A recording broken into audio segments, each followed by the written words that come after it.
Ready? 5 seconds. Mr. Vice Chairman, sir, perhaps this is the first time that this Parliament is having the privilege of sitting to legislation one of the most important points that have been made in the program. And on this occasion, I must congratulate the Labour Minister for giving us this opportunity to discuss it and to legislate the issue that which resulted good in this ministry as reported in the year 1987 by way of a report of the Commissioner for Scheduled Castes and Scheduled Tribes. Although it is 40 years after our independence that we are legislating upon it, but the melody of this problem was there and this sort of exploitation was allowed to be continued in this country. Sir, definitely any historian will congratulate the government, will congratulate the Prime Minister and the Congress party as such if this whole is seen from the point of view that were giving liberation to those people who had lost it for no fault of their own, but perhaps because of some loans or some debts which had been incurred by their predecessors or by their forefathers and who are still being treated mercilessly, a sort of exploitation which perhaps some other countries faced it for quite a long time before. Mr. Vice Chairman, sir, today when we are discussing this particular bill, I think almost all the labor ministers of this country, of the various states, are here in Delhi.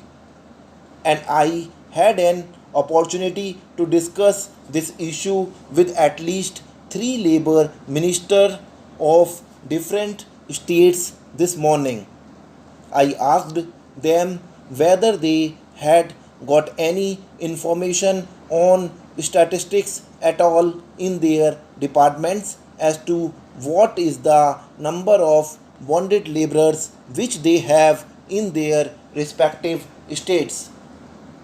I am sorry to say, sir, none of these three labor ministers could give me any figures at all. With a great expectational was also listening to the debate of the labor minister here in the center to know whether he could produce any figures. It is unfortunate that we do not have any figures. It is quite natural that when first of melody was going to be wiped out from our society, then definitely we shall not be mincing words to praise the whole thing, and the shall find some tilt also in the version as made by the honorable friend.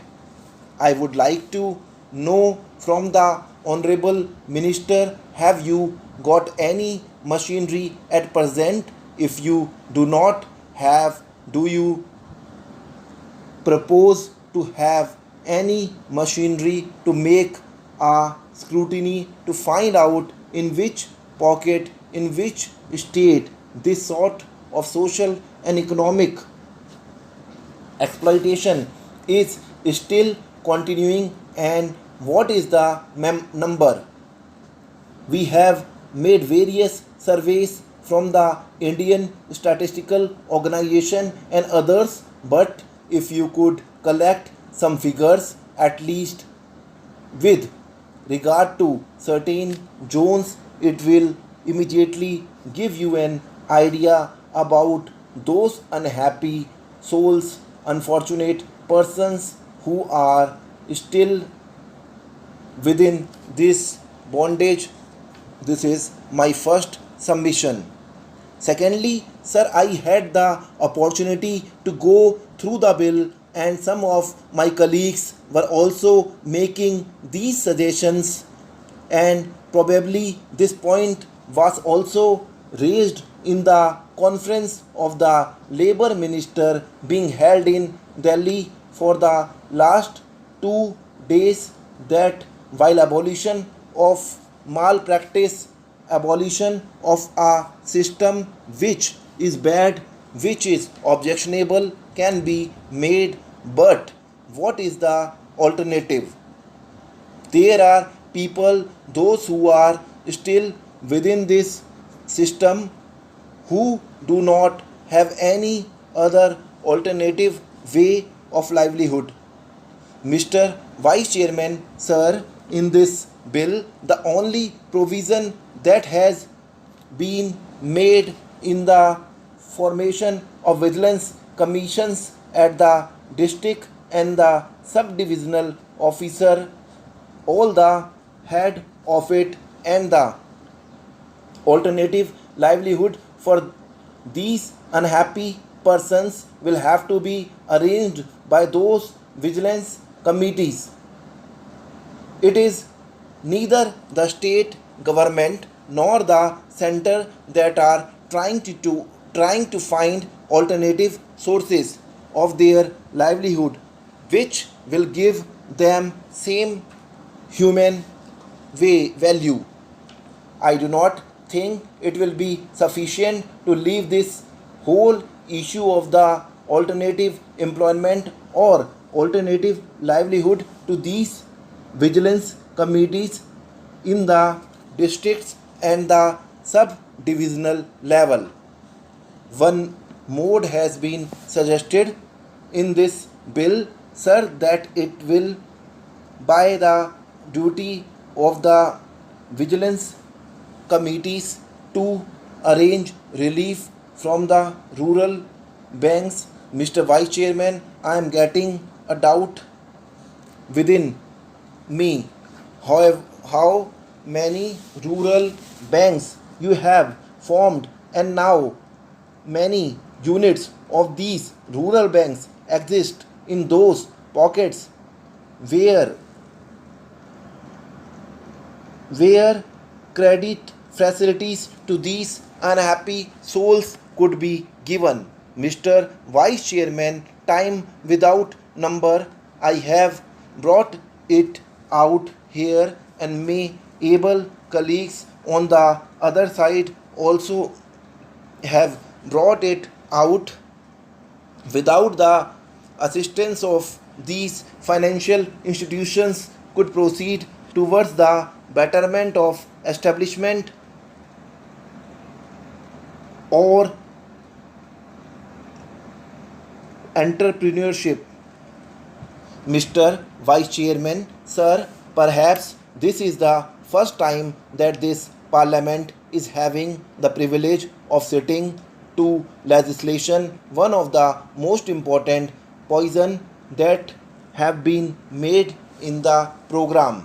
And on this occasion, I must congratulate the Labour Minister for giving us this opportunity to discuss it and to legislate the issue, that which resulted good in this ministry, as reported in the year 1987 by way of a report, the Commission for Scheduled Castes and Scheduled Tribes.